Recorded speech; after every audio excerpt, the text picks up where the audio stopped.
Semana passada nós vimos um pouco sobre qual é a pegada, o que a gente tem entendido que Deus tem falado para nós como igreja, aonde nós queremos chegar como igreja, quando a gente trata do assunto de crianças até o jovem formado e na sua vida já profissional. A gente falou da geração criança, depois da nova geração. A gente disse que o Renan trabalhou durante muito tempo nessa área e o Bruno continua no geração criança. O Renan está saindo dessa área, está indo para uma outra área, que é a que eu vou tratar hoje, e que o Alan assumiu. Algumas pessoas me perguntaram, é verdade que o Renan está indo embora? Não, não é verdade, infelizmente ele vai continuar. Ele só está mudando um pouco de área e a gente vai conversar um pouco sobre a área que ele vai assumir, que Deus tem soprado na nossa igreja, e a gente tem entendido que essa é sem dúvida nenhuma um dos movimentos que nós temos que fazer daqui para frente. Então eu convido você a abrir a sua Bíblia em Mateus 28, e a gente vai ler dos versos 18 ao verso 20 e entender qual é essa área e o porquê nós temos que cuidar disso com uma certa atenção. Então Mateus 28, a gente vai ler do versículo 18 ao versículo 20, Mateus 28, do versículo 18 ao versículo 20, é conhecido esse texto como a grande comissão, quando Jesus Cristo, ele designa o que nós temos que fazer aqui, enquanto estivermos como igreja aqui na terra. O texto diz assim: Jesus aproximou-se deles e disse: foi-me dado toda a autoridade nos céus e na terra, portanto vão e façam discípulos de todas as nações, batizando-os em nome do Pai, do Filho e do Espírito Santo, ensinando-os a obedecer a tudo o que eu lhes ordenei, e eu estarei sempre com vocês até o fim dos tempos. Esse é um texto interessante, um texto que de fato é o movimento de Jesus, ou o que Ele espera que a gente faça. É dito momentos antes dele subir aos céus, dele deixar aqui a nossa terra e passar a eternidade, como João 14 diz, preparando uma casa para a gente se encontrar com Ele. E antes dele subir, ele tem esse bate-papo, e esse bate-papo eu gostaria de trabalhar em 3 pontos, mas eu não quero seguir a cronologia do texto. Eu vou começar com o primeiro ponto, que é logo a introdução, depois eu vou para a conclusão e aí eu volto para o meio. A introdução, ele diz: foi-me dada toda a autoridade nos céus e na terra. Ele começa apresentando que ele tem toda a autoridade, e essa autoridade foi concedida a ele. Depois, no ponto de número 3, ele diz: e eu estarei sempre com vocês até o fim dos tempos. Olha, presta atenção, eu tenho toda a autoridade, essa aqui é a verdade máxima, essa aqui é toda a proposta inicial está se embasando de que eu sou aquele que tem toda a autoridade, mas eu termino também dizendo que não só tenho autoridade, como eu também vou estar no meio de vocês todos os dias até a consumação dos séculos. Por causa disso, que eu tenho toda a autoridade e eu estou com vocês, o que eu quero dizer para vocês, e a gente entra no ponto 2, que está bem no meio de toda essa história: portanto vão e façam discípulos de todas as nações. Jesus chama os discípulos para perto de si, os 11 estão ali bem próximo deles, e ele chega dizendo: olha, eu quero dizer uma coisa para vocês, morri, ressuscitei, estou aqui no meio de vocês, cumpri o que era proposto para mim, assumi o projeto de Deus para a minha vida. Então o que eu quero que vocês saibam é o seguinte: toda a autoridade me foi dada nos céus e da terra, e eu vou estar com vocês todos os dias até a consumação dos séculos. E agora eu vou passar para vocês a grande comissão, a grande tarefa, o que vocês têm que fazer de fato. Portanto, vão e façam discípulos de todas as nações. Vamos pensar nesses 3 pontos, começando pelo primeiro, quando ele diz: foi-me dada toda a autoridade nos céus e na terra. Jesus comunica dizendo que ele recebeu toda essa autoridade. Talvez uma pergunta a gente tenha que responder é: quem é que deu essa autoridade para Jesus? João 1, de 1 a 5, diz o seguinte: no princípio era aquele que é a palavra, Ele estava com Deus e era Deus. Ele estava com Deus no princípio. Todas as coisas foram feitas por intermédio dele, e sem ele nada do que existe teria sido feito. Nele estava a vida, e esta era a luz do mundo. É um texto onde o evangelista João está falando a respeito de Jesus, e diz que Jesus era aquele que é a palavra, e ele estava com Deus, e ele era Deus, e ele estava com Deus no princípio. E aí ele ainda acrescenta dizendo, todas as coisas foram feitas por intermédio dele, de Jesus Cristo. Então, quando a gente olha o que a Bíblia nos diz, a gente não está entendendo que a autoridade foi dada a Jesus somente depois que ele morreu e ressuscitou. O que a Bíblia diz é que ele já tem toda a autoridade nos céus e na terra, porque ele é o Deus Criador, é o Deus que na eternidade inicial, ele já existia, e ele controlava todas as coisas, e ele realizava todas as coisas, e ele criava todas as coisas, e ele programava todas as coisas, e ele continuava fazendo, porque ele sempre foi o Deus Filho que tem em si toda a autoridade, e nele todas as coisas foram criadas. Agora, não dá para a gente ler o texto bíblico dizendo a autoridade de Jesus Cristo só foi adquirida a ele quando ele ressuscitou ao terceiro dia. Não, ele é o próprio Deus e ele sempre teve essa autoridade. Entretanto, quando a gente também lê o texto de Efésios 1, 20 a 22, diz que este poder ele exerceu em Cristo. Quem exerceu? Deus, Deus Pai, exercera em Cristo, ressuscitando-os dos mortos e fazendo-o assentar à sua direita, nas regiões celestiais, muito acima de todo governo e autoridade, poder e domínio, e de todo nome que se possa mencionar, não apenas nessa era, mas também na era que há de vir. Deus colocou todas as coisas debaixo dos seus pés, e o designou cabeça de todas as coisas para a igreja. É interessante da gente pensar nesse texto de Efésios, porque o que Paulo está nos ensinando é o seguinte: Jesus Cristo sempre teve autoridade, porque ele é o Deus Filho, que existe da eternidade passada, existe hoje e sempre existirá na eternidade futura. Todos os governos, todo o nome dele é superior a qualquer um governo, é superior a qualquer nome que possa mencionar, tanto agora como no futuro. Jesus sempre foi uma autoridade maior. Entretanto, o que acontece é que Jesus Cristo se encarna. Deus desce dos céus e vem ao nosso encontro. O Deus se faz homem, e este Deus homem recebe toda a autoridade de Deus Pai, quando ele ressuscita, dando toda essa autoridade para ele administrar, governar, tocar aquilo que é a igreja. Portanto, Jesus Cristo também recebe autoridade quando ele ressuscita ao terceiro dia. Ele também recebe autoridade e ele vence uma série de inimigos, ele vence o diabo, ele vence a nossa carne, ele vence o próprio mundo, quando ele ressuscita ao terceiro dia, e toda a autoridade também é concedida a ele, a autoridade que ele já tinha. Então não dá para a gente simplesmente dizer que o que Jesus Cristo possui de autoridade tem a ver com o projeto de ressurreição dele. Ele é Deus, sempre existiu, sempre teve autoridade. Entretanto, na encarnação, ele adquire uma autoridade, conquista uma autoridade que dá para se aplicar à própria igreja. Gosto muito da frase do John Piper, que diz o seguinte: então sim, o Filho de Deus sempre teve total autoridade no céu e na terra, mas quando ele completou de uma vez por todas a grande obra de redenção, Deus o exaltou como Deus homem, o Redentor, o ressurreto à sua direita, e agora, como nunca antes, colocou o controle do universo e a missão da igreja nas mãos de um homem, Jesus de Nazaré, filho de Maria, o Filho de Deus. Portanto, Jesus tem toda a autoridade, e toda a autoridade foi concedida a ele, sim, no projeto de redenção. Ele chega para os seus discípulos, e eles bem próximos dele, ele ressurreto ao terceiro dia, chega para esses amigos e diz: escuta, toda a autoridade me foi dada nos céus e na terra. Eu tenho toda a autoridade, e me foi dada por Deus, apesar de sempre ter essa autoridade.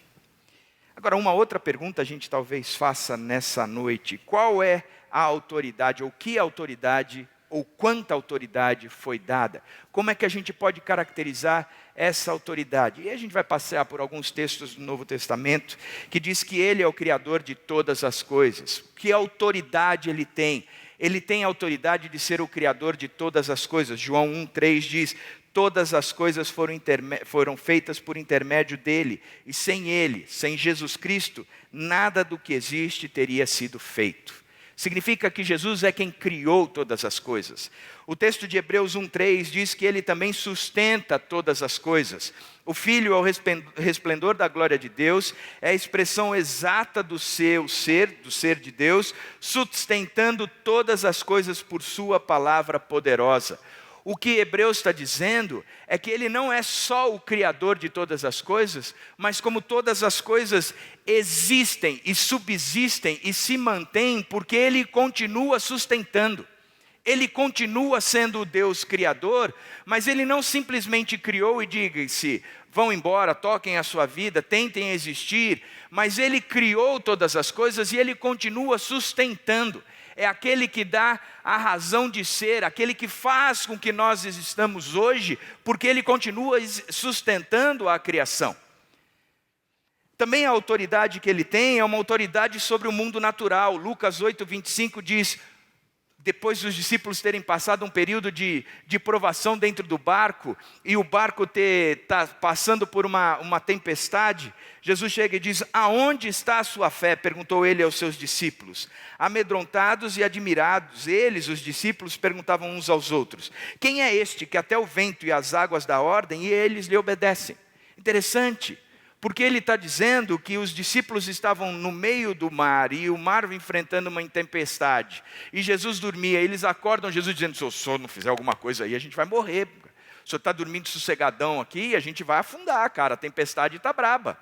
E Jesus olha para eles e diz: mas vocês têm pouca fé mesmo. Dá uma ordem aos ventos e o mar, e o vento e o mar acabam, sossega, para a tempestade.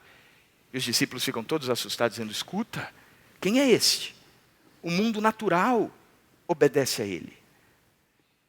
A Bíblia diz que nenhum cabelo da nossa cabeça cai sem que Ele permita. Rui, Ele tem falado mais de você todos os dias do que de mim. Nenhum cabelo da cabeça cai, porque as coisas naturais, este mundo que a gente está enxergando, não só foi criado por Ele, não só é sustentado por Ele, como Ele continua governando todo este mundo. Mas não é só o mundo natural, Ele também domina sobre o diabo. Marcos 1,27, todos ficaram tão admirados que perguntavam uns aos outros: o que é isto? Um novo ensino e com autoridade? Até os espíritos imundos Ele dá ordem e Ele lhes obedece. Uma das coisas que a gente faz de errado é que a gente entende que no nosso mundo, na esfera espiritual, existe uma força do bem e uma força do mal. E a força do bem guerreia contra a força do mal. E Deus e o diabo são inimigos entre si. E Deus fica tentando vencer o diabo, e o diabo tentando passar uma rasteira em Deus. É tão interessante isso, que no mundo espiritual, muitos de nós morremos de medo do diabo. A gente sabe que se alguém vai ficar endemoniado, eu não apareço lá. Se tem alguém, não me chama para expulsar nenhum demônio, porque eu não vou. Eu não tenho coragem, eu não tenho... Engraçado isso, porque na hierarquia espiritual, no organograma espiritual, existe Deus que é superior a qualquer coisa. E este Deus, Jesus, o Deus encarnado, continua sendo aquele que é soberano sobre todas as coisas. Debaixo deste Deus estão aqueles que são de Deus, os redimidos, os salvos, os anjos, aonde o sangue de Jesus nos lavou e fez com que aquele que habita em nós, se tornasse maior do que aquele que está no mundo. Portanto, nós somos maiores que o diabo, sim, por causa de Jesus Cristo. E embaixo do diabo, ou embaixo da gente, estão todos aqueles que não são de Deus e o diabo. O problema é que aqueles que não são de Deus podem dar um pulo. Eles podem se converter e vir a ser de Deus e continuando sendo maiores que o diabo. E o diabo é o inimigo vencido. Portanto, o que Jesus Cristo mostra é que eu tenho autoridade sobre o diabo, sim. Eu dou ordem e ele vai embora, ele me obedece. Eu digo para ele sair daqui e entrar num porco, porque porco só serve para isso mesmo, não ganha de nada. Mesmo com pênalti não vai para frente, então entra neste porco e pula do precipício, que é a melhor coisa que você pode fazer. Entenderam? Outra coisa é que ele domina sobre toda a história. Apocalipse 17:14. A guerra final, a última grande batalha, diz que guerrearão contra o Cordeiro, contra Jesus Cristo. Mas o Cordeiro, Jesus Cristo, os vencerá, pois é Senhor dos senhores, é o Rei dos reis, e vencerão com ele os seus chamados, escolhidos e fiéis. A gente está vivendo num momento histórico que muitos estão decretando uma derrota. Nós perdemos, o Lula saiu da cadeia, nós perdemos, como se a história fosse definida dessa forma. Alguns estão dizendo, não, mas nós ganhamos, porque ele continua condenado. Tem gente que está feliz com a saída do Lula, tem gente que está triste com a saída do Lula, mas muitos estão definindo já o futuro, o decreto. Esse país não tem jeito, esse país não tem solução, a nossa história está marcada, está manchada e assim por diante. Mas ele continua sendo o Senhor da história.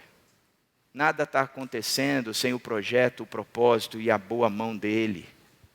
Ele continua, por mais loucura que você ache, ele continua sendo Deus, Senhor do universo. E o que a Bíblia nos aponta é que o final da história não é nem A, nem B, mas é Jesus Cristo que governará, porque Ele é o Rei dos reis, Senhor dos senhores.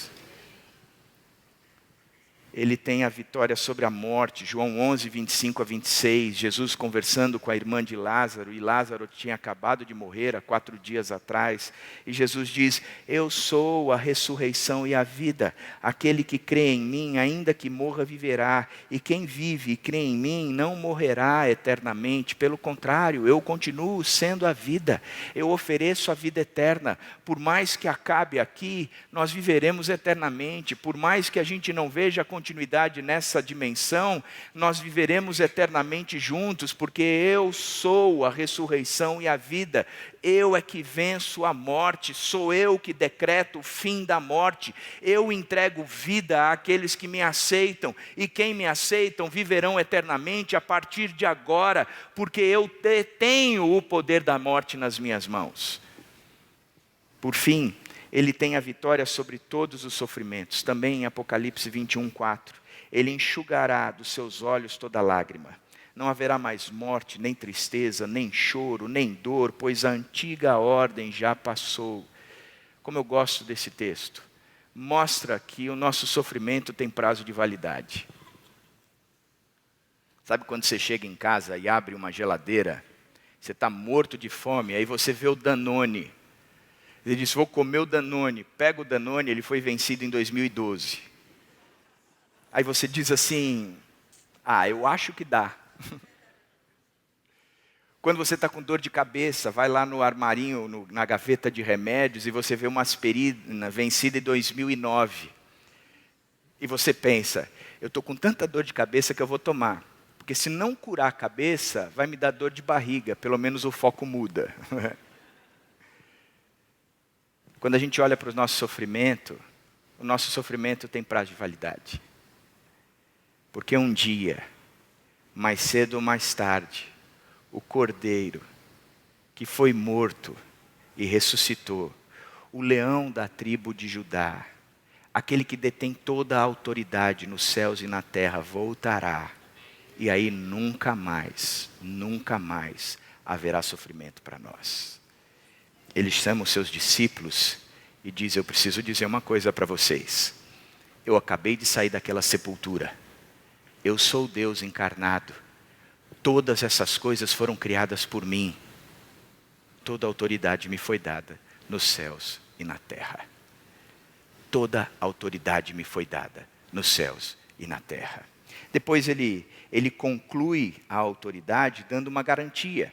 E eu estarei sempre com vocês até o fim dos tempos. Toda autoridade me foi dada nos céus e na terra, e eu não estou dizendo para vocês que eu estou indo embora e vocês vão ficar aí a ver navios, e que vocês vão lembrar e ter saudades daquilo que eu era e do que eu representava.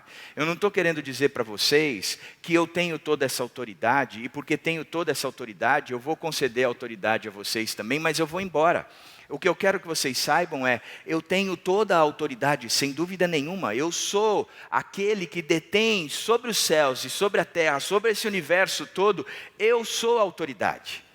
Mas eu vou estar com vocês todos os dias até a consumação dos séculos. Eu vou estar com vocês para sempre, até o fim dos tempos. Eu estarei com vocês até que toda essa história termine e a gente viva juntos. Eu estou indo preparar lugar para vocês, mas um dia eu voltarei para que aonde eu estou estejais vós também. Mas eu estou indo, não fiquem tristes o coração de vocês, porque eu estou deixando o meu espírito. Nós, o Deus Trino, estará com vocês todos os dias até a consumação dos séculos. Que Deus, que Deus. Sabe o que isso nos ensina? Nos ensina que apesar de ter toda a autoridade, o negócio desse Deus é relacionamento. Apesar de ter criado todas as coisas no universo e Ele ser o bambambam do universo, o negócio dele é relacionamento.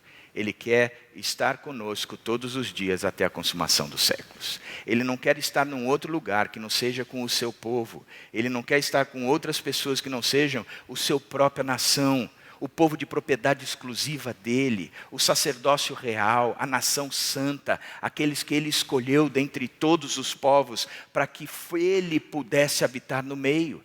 Ele está dizendo, eu estarei com vocês todos os dias, até a consumação dos séculos, e lembrem-se, eu tenho toda a autoridade nos céus e na terra, mas o meu negócio é estar com vocês todos os dias até a consumação dos séculos. O que me faz crer que o cristianismo não começa com um conhecimento da autoridade de Deus e o quanto Ele é poderoso, mas o cristianismo começa com um encontro pessoal com Jesus Cristo que transforma a minha vida. O cristianismo começa quando eu estou sentado na frente da minha Bíblia, lendo a minha Bíblia, e Jesus senta do meu lado e diz, você está entendendo o que você está lendo? Então deixa eu te explicar. O cristianismo começa quando eu começo a olhar para toda a criação que exala quem Deus é, a criação que demonstra quem Deus é, a criação que tem nela impressa todo o poder, toda a atividade, todos os atributos invisíveis de Deus. Eu olho para a criação e eu digo, caramba, existe um Deus que está se revelando a mim, porque o negócio dele continua sendo se relacionar conosco.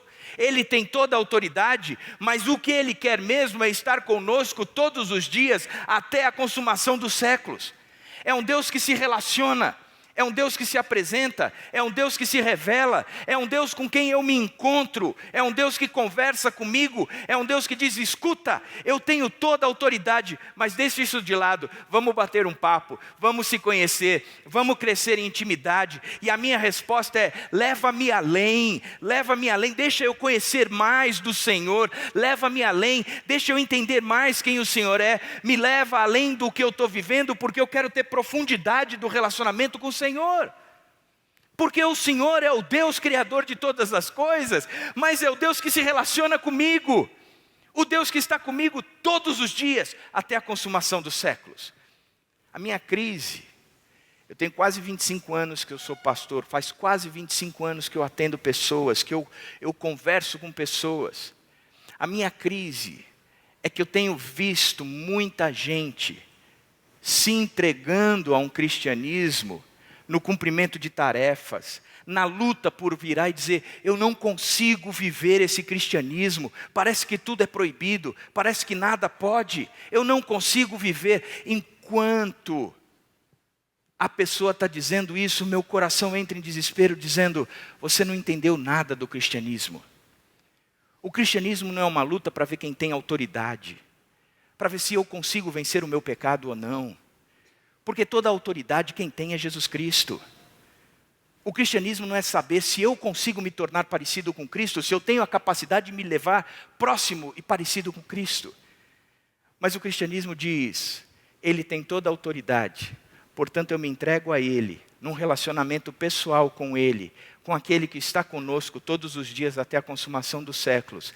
E enquanto eu o conheço, Ele vai me transformando. Enquanto eu o conheço, Ele vai me dando a vitória. Enquanto eu o conheço, Ele vai me tornando parecido com Ele, porque quem tem toda a autoridade é Ele, eu não tenho. O que eu preciso fazer é entrar na presença dEle, dizendo, leva-me além, me deixa conhecer um pouco mais do Senhor.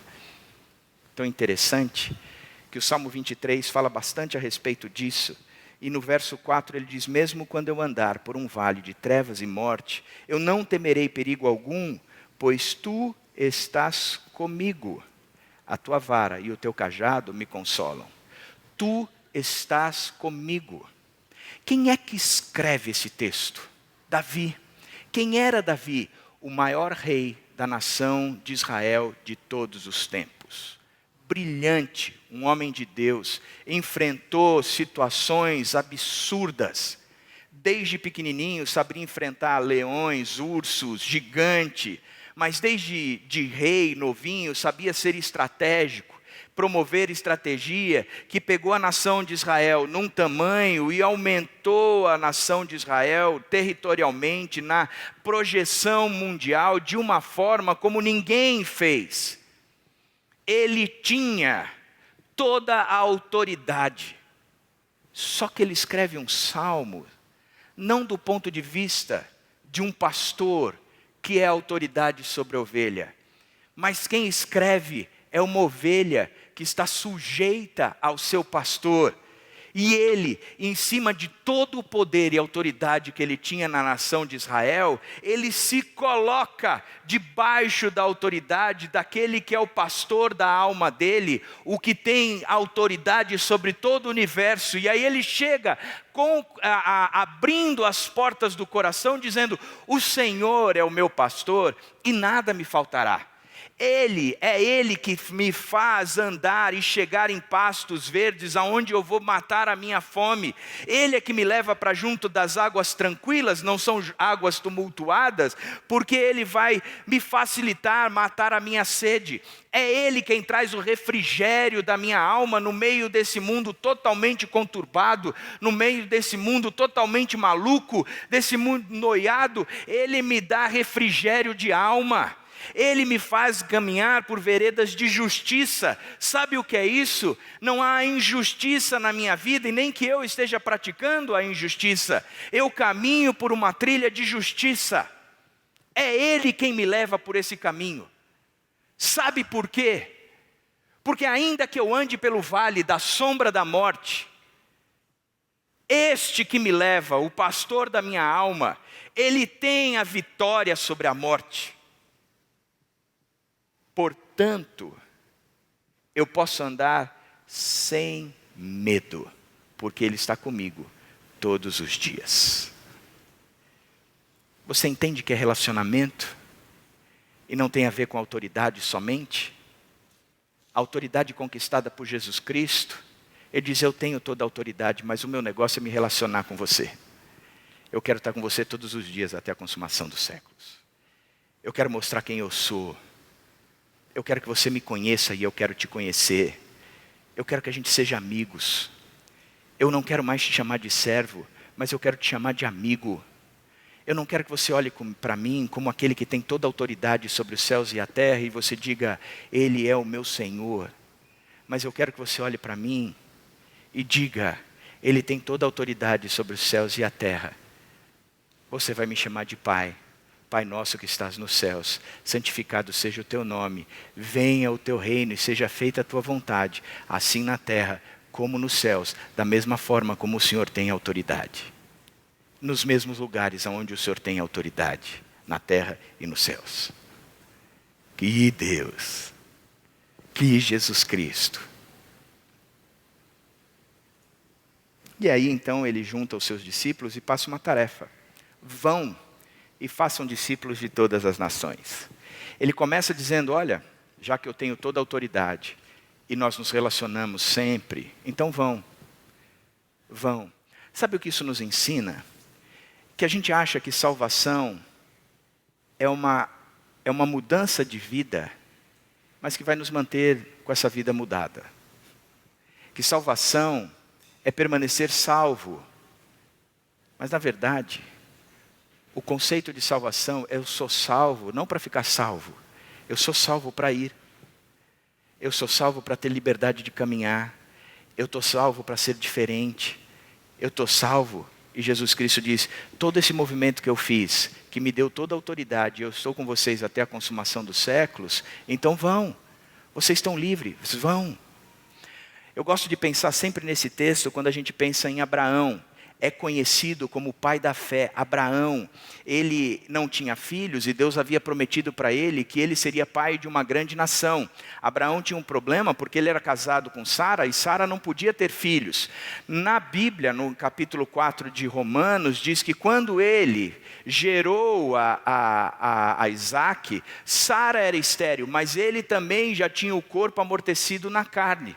Significava que ele também não podia produzir filhos, ter mais filhos, gerar filhos. Então nem ele nem Sara tinham a capacidade de criar filhos. E Deus disse, escuta, olha só, eu tenho um projeto para vocês, eu tenho um propósito, eu tenho algo que eu vou fazer com vocês. Eu vou fazer você ser o pai de uma grande nação. Este é o meu compromisso, esta é a minha função, esta é a minha razão de ser agora. Você não vai conseguir ter filho, nem Sara vai conseguir ter filho, mas como eu tenho toda a autoridade sobre os céus e a terra, e como eu caminho com você, não tem problema, isso é um problema meu. Sou eu que farei você ser o pai de uma grande nação, mesmo no meio de todas as dificuldades, de todas as impossibilidades, de toda a incapacidade de poder gerar um filho. Sou eu que farei isso. Então o meu projeto é fazer de você uma grande nação. Mas eu tenho um projeto para você. Gênesis 12, 1, ele disse, sai da tua terra, da tua parentela e da casa de teus pais e vai para uma terra que te mostrarei. Lá eu abençoarei os que te abençoarem, eu amaldiçoarei os que te amaldiçoarem, mas em ti serão benditas todas as nações da terra. Seja você uma bênção, sê tu uma bênção. O que ele está dizendo é, saia, o projeto que eu tenho é fazer de você uma grande nação. Mas o projeto que você tem é sair da tua terra, da tua parentela e da casa de teu pai e ser uma bênção. Saia de lá e vá ser bênção. Em outras palavras, o que Deus está propondo para Abraão é, você tem a sua terra, o lugar que é teu costume, que é tua propriedade. Você tem um lugar onde você está acostumado com a comida, você está acostumado com a linguagem, você está acostumado com as palavras. Você tem um lugar que você está acostumado com a temperatura, você está acostumado com as estações. Você tem um lugar que você está acostumado, que a tua identidade é gerada ali. Você tem um lugar que é da tua parentela. É um lugar que você olha e diz, cara, eu estou entre conhecidos, eu não sou estranho. Eles me conhecem. Eu tenho um lugar onde a minha identificação tem a ver com este povo e a minha identidade tem a ver com este povo. E Deus disse, saia da tua terra, da tua parentela e também da casa de teu pai. Saia do lugar que você recebe o nome. Saia do lugar de quem você tem proteção. Saia do lugar de quem você vai receber herança. Saia deste lugar todo, de toda a sua identidade, de toda a tua identificação, você vai deixar para trás e você vai para a terra que eu vou te mostrar. Outras coisas, em outras circunstâncias, a gente pode dizer, Abraão fez um voo às cegas, ele não sabia para onde ia. Ele não sabia o que Deus estava propondo. Ele não tinha como colocar as coordenadas no GPS e dizer, eu estou saindo daqui de Uri, eu vou para a terra que Deus vai me mostrar, e é lá. Entretanto, ele não precisava saber aonde ele ia. O GPS dizia, as coordenadas são dadas por Deus. Então você sabe para onde você vai. Não é às cegas esse voo. Esse voo é chegar aonde Deus quer que você chegue. Então, acaba com toda a tua identidade e a tua identificação e vai para a terra que Deus quer que você vá. Com uma condição, seja uma bênção. Qual era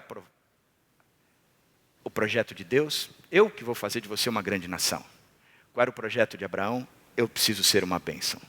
Abraão foi o pai na fé. E em geral a gente está dizendo, ele teve fé suficiente para se tornar o pai de uma grande nação. Na verdade, a gente não tem fé para ganhar bênçãos. Porque quem ganha as bênçãos é aquele que recebe as bênçãos da mão do Pai. Porque somente o Pai é que pode nos dar bênçãos. A gente tem fé para ser bênção. Sai da tua terra, da tua parentela e da casa de teu pai. Vai para a terra que eu te mostrarei e lá você vai ser uma bênção. Tenha fé para ser bênção. Porque eu tenho toda a autoridade. Tanto nos céus como na terra. E eu estou com você todos os dias. O que você precisa, você já tem. Sou eu que estou com você todos os dias. E o que você ainda precisa mais, eu que tenho toda a autoridade nos céus e na terra, eu vou te conceder. Você vai ser pai de uma grande nação. Agora, acaba com a tua identidade e acaba com a tua identificação. Que a sua identidade e a sua identificação seja o Senhor que te guia. E seja você uma bênção. Davi diz, o Senhor é o meu pastor. E nada eu terei falta. Porque a minha identidade e a minha identificação está neste que é o pastor da minha alma. Portanto, vão. Sejam bênçãos, vão. Saiam da zona de conforto, vão. Saiam desse lugar que está aí totalmente sedimentado, onde você tem toda a segurança, que é a tua identidade e a tua identificação. Saia desse lugar todo e vão. Vão fazer discípulos de todas as nações. O projeto é sair para fazer discípulos. Presta atenção na ação. Primeiro, como é que se faz um discípulo? Batizando-os em nome do Pai, do Filho e do Espírito Santo. Significa que a minha vida de ser bênção é, sem dúvida nenhuma, tornar aqueles que não conhecem a Jesus Cristo conhecedores. Entender que Jesus Cristo recebeu toda a autoridade nos céus e na terra, mas Jesus Cristo, apesar de toda essa autoridade, o que Ele está dizendo é, eu quero estar com você todos os dias até a consumação dos séculos. E eu vou fazer tudo isso. É sair dessa zona de conforto, dessa estabilidade, e me entregar a um Cristo no qual eu vou conhecê-lo, e Ele vai se tornar a minha identidade e a minha identificação. Para isso eu preciso começar comunicando, dizendo, antes eu estava morto, mas agora eu estou vivo. É comunicar o processo do batismo, porque o batismo é uma ilustração. Não dá para batizar criança, não dá para batizar gente que não tem entendido quem Jesus Cristo é. Por quê? Porque a identificação do batismo, ou o significado do batismo, é eu dizer, eu estou adquirindo uma identidade e uma identificação nova. Já não sou eu quem vivo, mas Cristo vive em mim. Eu estava morto e agora eu estou vivo em Cristo. E isso eu comunico para esta comunidade a qual eu pertenço. Portanto, agora que eu entendi quem Jesus Cristo é, que Ele tem toda a autoridade nos céus e na terra e que Ele caminha comigo, eu saio dessa minha zona de conforto e vou apresentar esse Jesus Cristo a todas as criaturas. E o texto diz, você vai apresentar a todas as nações. Não é somente no seu mundinho, mas é expandir isso. A segunda coisa é que ele diz que a ação é ensinar a obedecer a tudo o que eu lhes ordenei. Não tem salvação sem obediência. Não tem salvação sem caminhar com Jesus Cristo a tal ponto que Jesus Cristo se torna a minha vontade. Que Jesus Cristo se torna aquilo que eu proponho. Que Jesus Cristo se torna aquilo que eu vivo, pelaquilo que eu vivo.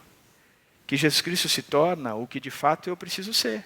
Não tem salvação sem isso. Então a gente precisa também dar um tempo para nós mesmos e olharmos a nossa salvação dizendo, escuta, quem é que tem mandado na minha vida? Aquele que tem toda a autoridade sobre os céus e a terra e que quer caminhar comigo? Ou quem define quem eu sou, sou eu mesmo? Porque quem define quem eu sou eu mesmo, eu ainda não tive um encontro pessoal com Jesus Cristo. E eu preciso ter. E assim que tiver, eu preciso aprender a obedecer a tudo o que Ele ensinou. Interessante o conteúdo, é obedecer a tudo. Não é obedecer partes. E a gente vive num período, num mundo, onde para nós, a gente obedece o que é conveniente. Verdade ou mentira? O obedecer o que é conveniente continua mostrando que nós somos quem tem autoridade nos céus e na terra na nossa própria vida. Que eu não me encontrei com esse Jesus Cristo a tal ponto que eu tenho caminhado com Ele, e Ele tem me levado além numa intimidade com Ele. Porque quando eu obedeço de forma, assim, escolho o que eu quero obedecer, quem está escolhendo sou eu. Quando eu resolvo obedecer, e obedecer a tudo, quem está mandando é Ele. E quem vai obedecer sou eu. Isso é salvação. Então Ele está dizendo, você vai fazer discípulos de todas as nações. Porque o discípulo é aquele que nega a si mesmo, aquele que toma a sua cruz e aquele que segue. Significa que Jesus Cristo morreu na cruz por nós, e isso é a graça. Não tem como eu chegar em Deus, mas Deus chegou em mim, isso é a graça. Entretanto, não tem como estar em Deus, se não for pela morte do meu próprio eu. Morte tem que acontecer. E me preocupa muito, gente. Muito mesmo. Muito. Mas muito. Hebreus diz que o pastor vive como aquele que vai prestar conta do rebanho. E é fato. Porque me preocupa demais. Porque o que eu tenho percebido é que tem muita gente que ainda não teve um encontro pessoal com Jesus Cristo. E o que eu quero dizer para você é o seguinte: se você está na dúvida, vem conversar comigo, com Israel, com o Renan, com o Caleb. Mas isso é coisa séria. É coisa séria. Aquele que conhece a Jesus Cristo, ele passa a se tornar obediente a Cristo. Aquele que entendeu que Ele está conosco todos os dias, e que é aquele que tem autoridade sobre os céus e sobre a terra, e Ele tem toda a autoridade nesse contexto, cara, eu não sou mais o mesmo. Eu não sou mais o mesmo. Apesar de estar preocupado, eu também tenho tido alguns encontros muito legais, de pessoas que estão entendendo esse movimento todo, e estão vindo falar comigo, me ajuda, me ensina, caminha comigo. E eu tenho feito alguns encontros sensacionais, de você começar a pregar e o cara fala, entendi, de você abrir a Bíblia e o cara fala, entendi, que lógica, que coisa brilhante. Que você sai de lá dizendo, obrigado Jesus, porque o Senhor está conosco todos os dias até a consumação dos séculos, o Senhor tem provado que o Senhor é vivo, porque tem muita gente também que tem entendido. Agora, o que o texto nos mostra é que a grande comissão propõe que a gente fale e que a gente ensine, que a gente promova o batismo e que a gente promova o ensino da pessoa aprender. Agora, John Stott diz que durante muitos anos ele pregou dizendo que a grande comissão tem a ver com isso. Falar e ensinar, falar e ensinar. Até que ele leu o texto paralelo em João, quando o que Jesus propõe é, eu estou enviando vocês como eu fui enviado. Então não é só falar e ensinar, é fazer o que Jesus Cristo fez também. Porque João, no texto paralelo, diz que o fazer discípulos é ser enviado como Jesus Cristo foi enviado. E tem uma coisa que é interessante quando a gente pensa, e o Stott trabalha nesse conceito de Tiago 2, que diz também, assim também a fé por si só, se não for acompanhada de obras, está morta. Em outras palavras, o contexto de Tiago é, tem alguém que está passando fome, e aí eu chego junto dele e digo, escuta, eu tenho uma coisa para te falar. Toda a autoridade foi dada a Jesus Cristo nos céus e na terra. Portanto, Ele também está conosco todos os dias até a consumação dos séculos. E Ele me enviou como Ele foi enviado. E o que eu quero que você saiba, você que está passando fome, é que Jesus Cristo morreu por você, ressuscitou ao terceiro dia, e Ele quer ser o Senhor da sua vida. Passa bem, meu irmão, fica firme que eu vou embora falar para outro.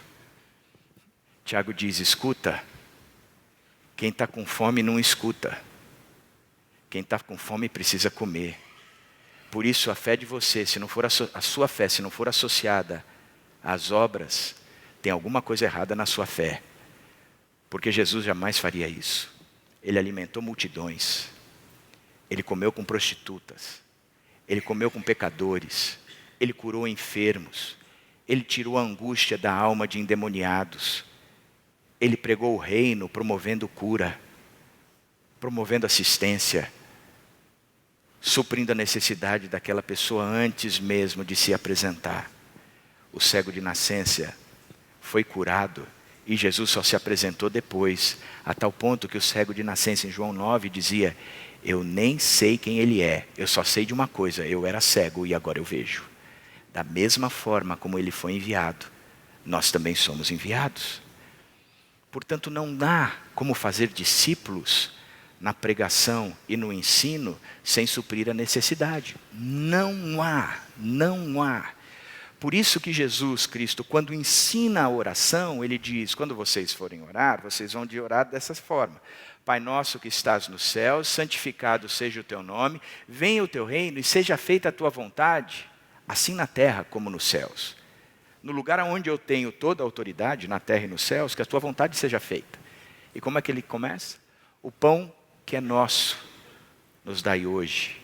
Perdoa as nossas dívidas, assim como perdoamos os nossos devedores. E não nos deixe cair em tentação. Eu gosto desse contexto porque é um contexto comunitário. O pão que é nosso, o perdão que é nosso e a tentação que é nossa. Eu não venço a tentação sozinho. Eu tenho que confessar as minhas tentações, as minhas lutas, para que orem por mim, para que eu seja curado. Eu não tenho como experimentar o perdão de Deus se eu não experimentar o perdão ao outro. Porque só experimenta o perdão de Deus aquele que foi capaz de perdoar o próximo. Da mesma forma como o pão que eu recebo, ele não é meu, ele é nosso.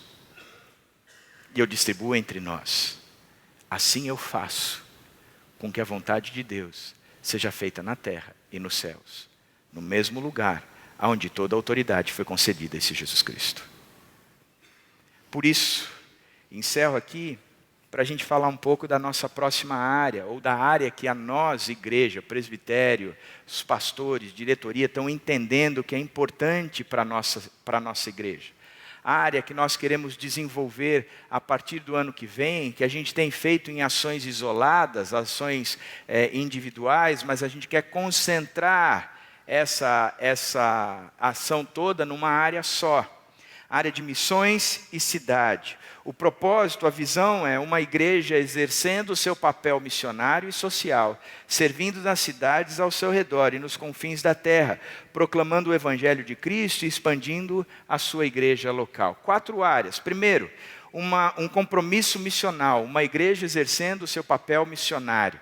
O que isso significa? Significa que a gente entende, sim, que a gente tem que fazer discípulos o máximo possível, que esta é a nossa função, que eu tenho que fazer discípulos como pastor dessa igreja, mas que você tem que fazer discípulos como empresário, como executivo, como funcionário, não importa onde você está, ou o que você exerce de função, o fato é que Deus nos deu uma missão, que nós temos que cuidar daqueles também que são missionários nossos.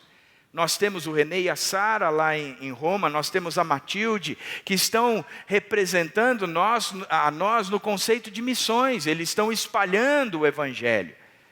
Portanto, nós temos que entender que nós temos um papel missionário. Como é que, como igreja, nós podemos qualificar a você para que você assuma a sua missão no lugar onde você está? Segunda coisa, ou segunda área, é o envolvimento social. Nós queremos ser uma igreja exercendo o seu papel missionário, mas exercendo também o seu papel social, servindo nas cidades ao seu redor, até os confins da terra. O que isso significa? Significa que não dá para ser igreja e ver alguém passando fome, necessidade, injustiça sendo vividas, e a gente bater nas costas e dizer: fica firme, porque eu vou estar orando por você.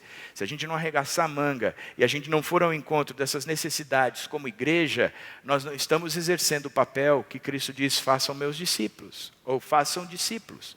Vão e façam discípulos. Uma outra área é a própria proclamação do Evangelho.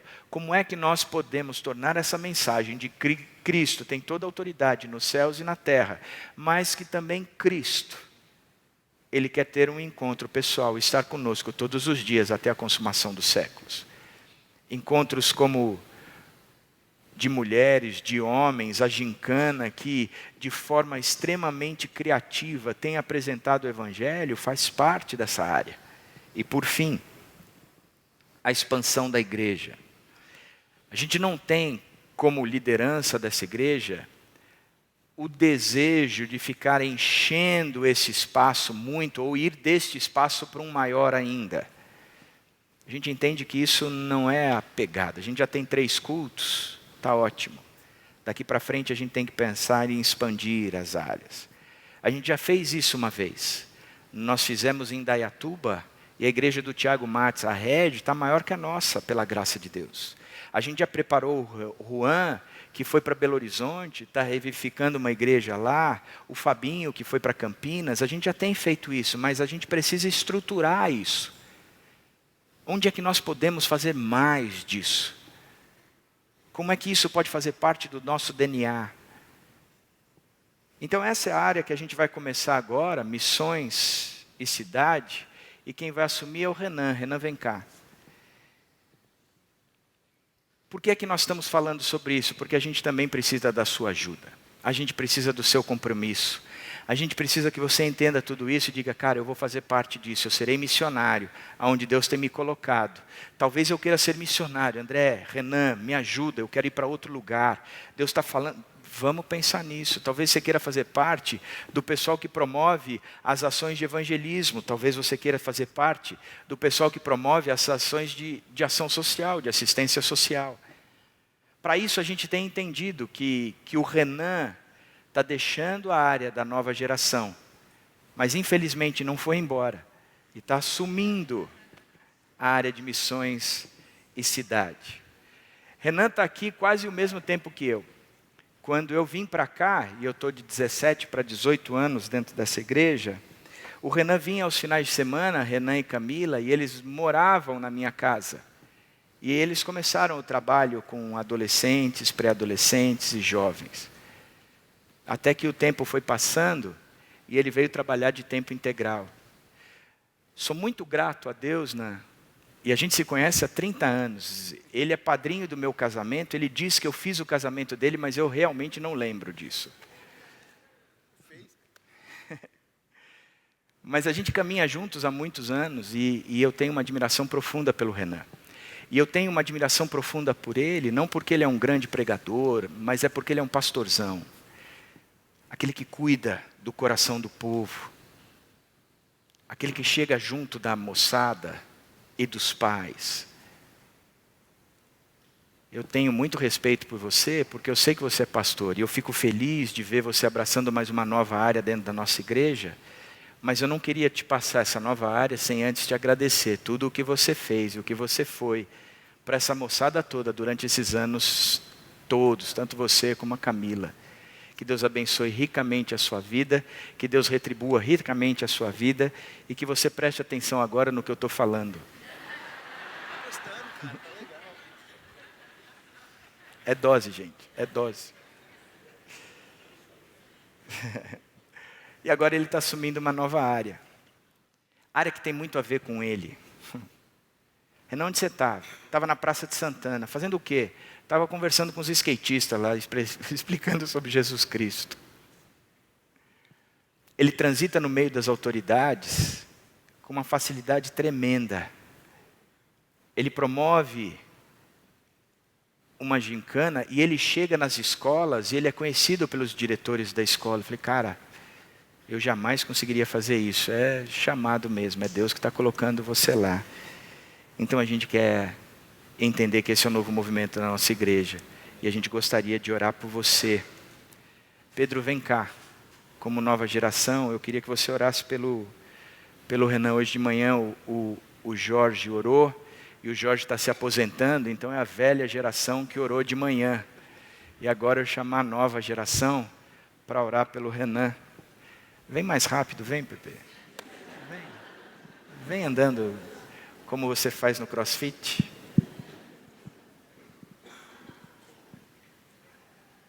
Se vocês quiserem dar uma calça nova para o Pedro, a gente está aceitando lá em casa.